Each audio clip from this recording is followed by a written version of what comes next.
Magandang gabi po. Nandito muli tayo sa ating Praise, Worship, and Healing Talk Series.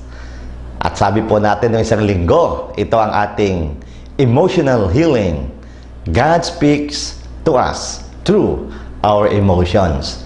So ngayon pong gabi, ating titingnan, ano bang ibig sabihin ng emosyon? Kaya titingnan po natin yung tatlong pinagmula ng salitang emotion. We will look at the three etymologies of the word emotion. Diba tayo, nalulungkot, nagiging masaya. Alam nyo kung bakit? Una, ito palang emosyon, nagmula sa salitang Latin, emotum. Anong ibig sabihin ng emotum? Out, up, pwede ring moveo, to move. Kaya pala ang emotum, to move out, and to move up, ayun. Kaya palang emosyon ng tao, gagalawin ka. Kung minsan high ka, kung minsan down ka, kung minsan in ka, kung minsan out ka. Napakaganda. Kaya ang etymology pa lang ng salitang emosyon, talagang mag-ingat ka na. Sapagkat pwede kang dalhin pataas, pwede kang dalhin pababa, pwede kang dalhin paloob, pwede kang dalhin palabas. So, alam niyo po bang emosyon? Pwede rin ibig sabihin na ito a moving of the mind or soul. Kaya through emotion, our mind, our soul moves. Emotion is state of excited feeling of any kind, as pleasure, pain, grief, joy, astonishment. Kaya pag namamatayan, ang lungkot-lungkot. Pag may crush, may bagong boyfriend, bagong girlfriend, ang saya-saya. Kaya yan ang emosyon. At alam niyo po ba, bukod sa salitang emotum, ito palang emosyon ay nagmula rin sa Latin na salita emovere. Itong ibig sabihin ng emovere, to disturb, aray ko. Kaya pala kapag emosyon lang, guguluhin ka. Ang ibig sabihin ng salitang di sa Latin, asunder. At yung turbo, to confuse. Ayun. Na kaya ikaw, pakitanong ang katabi, confused ka ba? Yun ang emosyon, ano? Hindi lang ikaw ginagalaw, ikaw ay talagang dinidisturb pa. At mayroon pang salitang turba. Kaya yung turbo, to disturb naman, ibig sabihin crowd or tumult. Kaya pala kapag ang iyong emosyon, lalo na pag napakarami-raming gawain, dami-daming tao, it's a crowd, it becomes a tumult. So emotion also means to excite from a state of rest or tranquility. Kaya ikaw, pag ikaw'y tahimik, biglang dumami ang tao, ikaw talaga ay magugulo. Kaya ibig din sabihin nito ay to steer. Naku, talaga namang hinahalo ka ng iyong emosyon.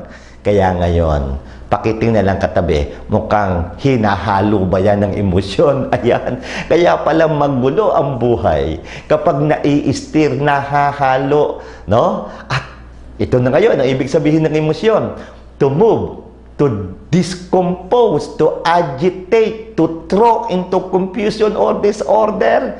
Kaya kung puro emosyon lang, talaga namang mayroong disorder. Madidecompose ka. Ano bang ibig sabihin ng emotion ngayon? To excite uneasiness in the mind of. Talagang nawawalang katahimikan sa isip. To disquiet. Kaya mga kabataan ngayon, kaya masama ang nangyayari sa mga kabataan sapagkat wala ng katahimikan. Kasi ibig sabihin ng puro emosyon, to disquiet, to render uneasy, to ruffle. Ito ang nangyayari. At alam nyo pa, idadagdag natin panghuli. Anong ibig sabihin na tagmulang emosyon? Itinan nyo na lang ang salitang emotion.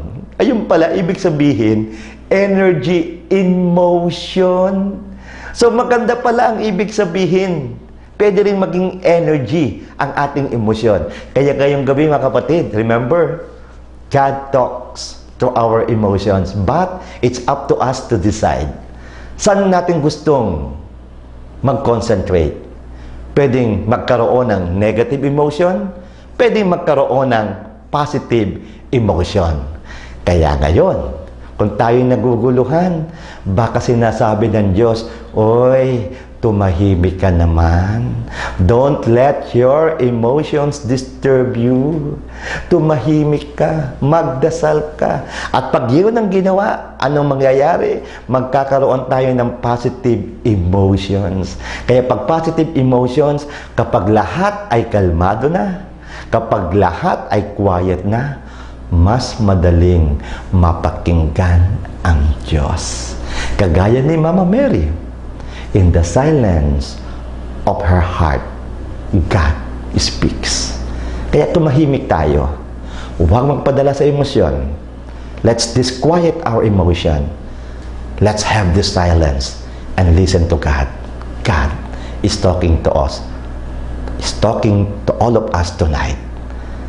Kaya, susunod sa isang linggo, titingnan naman natin ang mga praktikal na magagawa ng emosyon. At sa isang linggo, sa next Thursday, alam nyo ba, ang lahat ng sakit connected sa emotion? Abangan sa Thursday. Nandito tayo sa ating Praise, Worship, and Healing, sa ating talk series. At itutuloy natin sa sunod na Webes ang ating emotional healing. Magandang gabi po sa inyong lahat.